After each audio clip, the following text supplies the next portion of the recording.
आमच्या अध्यक्षांनी सांगितलं सर, पण मला एक संजीव भावला एकच सांगायचा, भाऊ तुम्ही 25 लाख 25 कोटीची आमच्या वरंगाला पाण्याची योजना तुम्ही चालू केली. आम्हाला 15 दिवसानं पाणी मिळत होतं, ते आता 4 दिवसानं मिळते आहे. त्याबद्दल मी तुमचे मनापासून आभार मानते.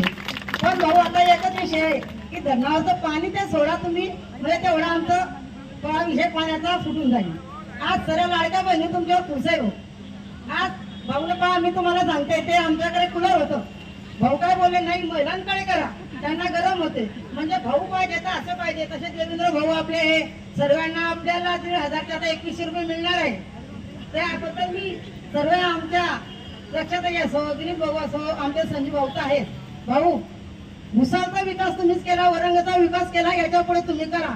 तुमच्यामुळेच आम्ही 14 नगरसेवक निवडून आलेले आहे भाजपचे. नाही तर आधी 7 किंवा 5 असे नगरसेवक निवडून येत होते. भाऊ आता आम्हाला निधी सुद्धा तुम्ही वरंगावसाठी उपलब्ध करून द्या, एवढी तुम्हाला विनंती करते. धन्यवाद. धन्यवाद मानतो की खऱ्या अर्थानं महाराष्ट्र राज्याचे मुख्यमंत्री आदरणीय देवेंद्रजी फडणवीस साहेब आणि आदरणीय संजय सावकारे साहेब की या मतदारसंघातल्या जनतेच्या समस्या सुटल्या पाहिजेत, यासाठी खास करून हे अभियान जे आहे ते अभियान या मतदारसंघामध्ये इथे सुरू केलं. आणि मला असं वाटतं आज त्याचा समारोप या वरंगाव येथे इच्छात होतोय. मी तहसीलदार मॅडम नीताताई लवडे आणि त्यांच्या संपूर्ण सहकार्यांच्या मनापासून इथे धन्यवाद देणार आहे की कोणत्याही टायमाला आमचा नागरिक तिथे गेल्यानंतर नागरिकांच्या समस्या सोडवण्याचं काम हे तहसीलदार आणि प्रांत अधिकारी त्याच्यामध्ये करतात. म्हणजे याच्या एका अर्थानं आमचं सरकार हे योग्य दिशेने इथे चाललंय असं त्या माध्यमाचा प्रतीक या याच्यातलं दिसते.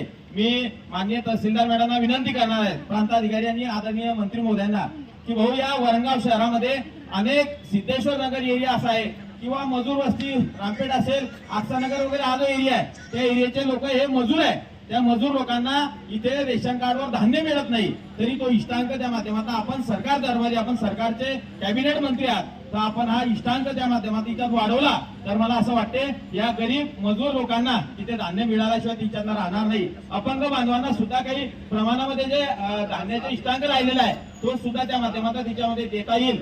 त्यानंतर आमची वरंगाव शहर एक प्रांत अधिकारी साहेब की सिद्धेश्वर नगर ही वस्ती अनेक वर्षापासून तिथे लोक वसलेले आहे, ते सुद्धा आपण नावार करण्याच्या संदर्भात महसूल विभागाच्या माध्यमातून प्रयत्न करावे अशा प्रकारची विनंती करतो.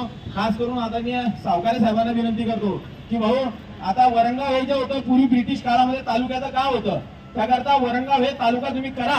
भुसावळ तर तुम्ही जिल्हा करणारच आहे, परंतु वरंगाव जर कधी तालुका जर कधी केला तर मला असं वाटतं या वरंगावच्या अवतीभोवतीच्या 28 खेडे जे आहे त्या खेड्याच्या लोकांना भुसावळपर्यंत येण्यासाठी 20 किलोमीटरचा फेरा हा त्या माध्यमातून लागतो, तो लागणार नाही. आणि आपण मला आशा आहे की आपण त्या माध्यमातून याच्यामध्ये हे वरंगाव तालुका त्या माध्यमातून करा आणि भुसावळ जिल्हा सुद्धा त्या माध्यमातून करा अशा प्रकारची मागणी मी या वरंगाव नगरीच्या वतीनं आपल्याला ती इच्छा करतो. तत्पूर्वी भाऊ आपण जर कधी तालुका निर्मितीला वेळ लागत असेल तर अप्पर तहसील कार्यालयाचा प्रस्ताव जो आहे की एक अप्पर कार्यालय जर कधी आमच्या या वरंगावला जर कधी तुम्ही दिलं, आम्ही जागा सुद्धा जी आहे नगरपालिकेची जागा त्या अप्पर तहसील कार्यालयाच्या माध्यमातून आम्ही जागा देऊ. त्याकरता आपण तत्पूर्वी अप्पर तहसील कार्यालय जे आहे ते या वरंगाव नगरीमध्ये सुरू करावं. शेवटी वरंगाव हा ब्रिटिश काळात तालुक्याचं गाव होतं. आपण या सुख सुविधा जर कधी महसुली दरबारी जर कधी दिल्या तर मला असं वाटते या वरंगावकरांना आणि या वरंगाव परिसरातील नागरिकांना इथे भुसावळला जायची गरज त्या माध्यमातून पडणार नाही. शेवटी वरंगाव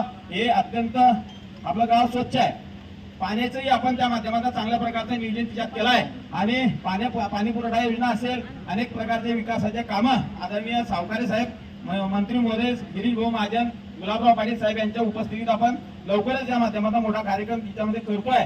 त्याकरता मी या ज्या मागण्या वरंगावकरांच्या त्या आपल्या समोर माननीय मंत्री महोदयांसमोर इथे ठेवल्या आहे. त्या मागण्या नक्कीच आम्हाला आशा आहे, कारण की संजीव भाऊंचं अत्यंत पारदर्शी कारभार आहे आणि जे बोलले त्या माध्यमातून ते जे हातात धरलं ते पूर्ण केल्याशिवाय त्या माध्यमातून राहत नाही. त्याकरता संजीव भाऊंना विनंती करतो की आपण या गोष्टीचा आम्हाला या वरंगावकरांना एक चांगल्या प्रकारची भेट आम्हाला त्या माध्यमातून द्यावी अशी विनंती करतो.